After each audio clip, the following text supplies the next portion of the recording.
अरे संग ही बोलवाले हम हनुमत गोसैया काय भैया कैमरा लाया चलो तो बाकी खाली चलो तनो के बानू ना तो तू लोग कौन नहीं खाए दादा सीता मैया के नाम लखन सीता मैया के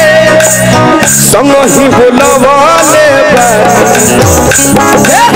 संग ही बोलवाले हम हनुमत गोसैया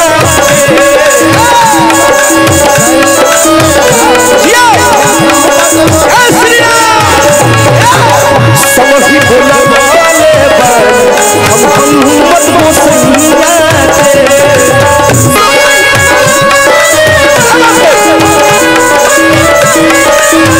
नाम लखन सीता मैया के नाम लखन सीता मैया के समझी बोलवाले समझी बोलवाले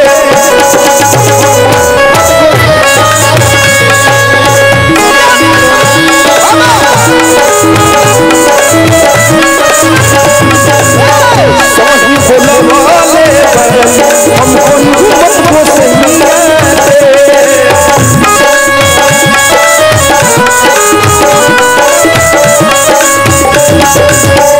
मंगल भान अमंगल हारी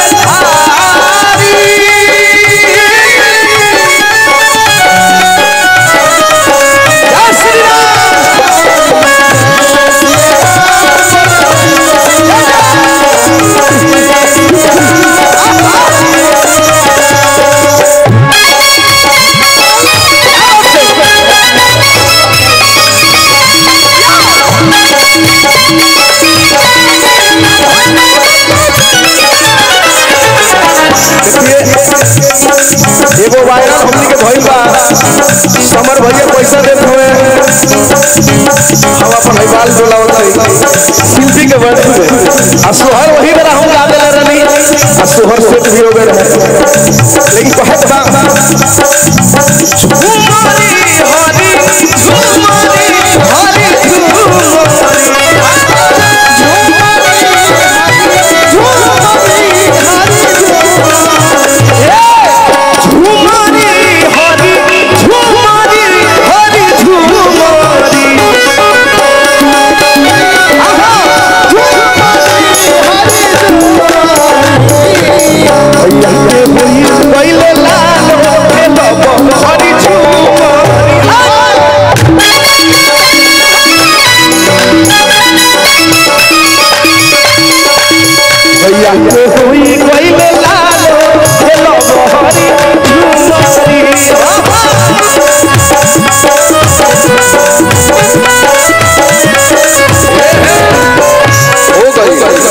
समय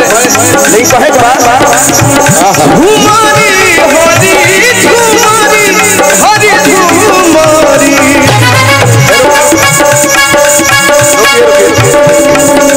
समर भैया मैंने इंसान बहुत देखा प्रबल प्रेम का पाले पड़कर प्रभु का नियम बदलते देखा अपना मान टल जाए पर भक्तों का मान न टलते देखा भगवान भी प्रेम के बस में रहते हैं हम लोग एक ऐसे कलाकार हैं समर भैया हम चाहे जो भी हम लोग जो दिख रहे हैं लोग आप उस लेवल पे खड़े हैं बहुत मेहनत की हम लोग बहुत स्ट्रगल किए कैसेट से लेके डीवीडी से लेके ऑडियो से लेके क्या भैया परेशान हो जाए सब लेकिन आज प्यार है देखिए भैया बिना हाला कोइले बिना माहौल बनौले माहौल को पैदा कर देते हैं एकलौता देसी स्टार इन्हीं को बोला गया धोती कुर्ता का गाने तो मैंने बहुत चैता हुई था निर्गुण भजन में हम गौलर नहीं लेकिन उसको पप में जी रहा था जमाना उस वक्त भैया धोती कुर्ता पहन के पगड़ी बांध करके अनगिनत गाने गिन दिए आप लोगों ने प्यार दिया हम चाहेंगे समर भैया के सम्मान में कर जोरदार ताली बजाइए आप लोग क्योंकि हमारे दरवाजे पे हमारे घर पे आए हैं ऐसे व्यक्ति जिन्होंने अनगिनत हर एक गाना ट्रेंडिंग में रहता है हमारे एसएफसी फिल्म के मालिक हमारे आदरणीय सुल्तान भैया अयोध्या नरेश तो है माल बहुत कुली बड़ी सन कुली अनगिनत, लेकिन आशीर्वाद प्यार बना रहे दिलदार के। एक बार जोरदार ताली भैया के समन्वय में लास्ट गाना गा के जाऊंगा कि भैया प्रेम क्या चीज है। ये सबसे म्यूजिक से आपका 10 गाना ठीक से आप बनाइए उसको। बिल्कुल शुरुआतों भरे दोनों में हम बनी, आज भी बनी महाराज जी के भी। लेकिन कहे के बाद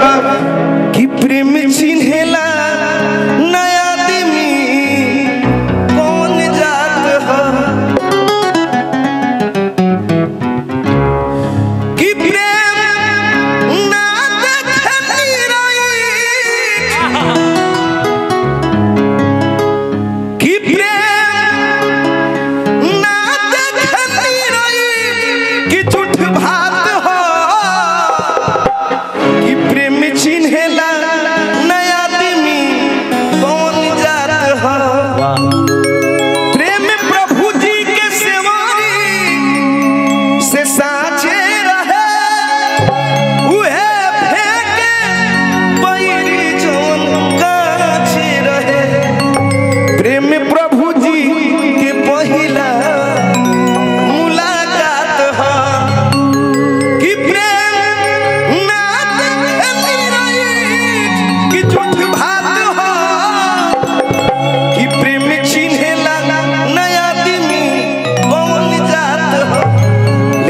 बहुत बहुत धन्यवाद, आप सबके प्यार बना रहे, बहुत बहुत धन्यवाद। समय समाप्त भइल।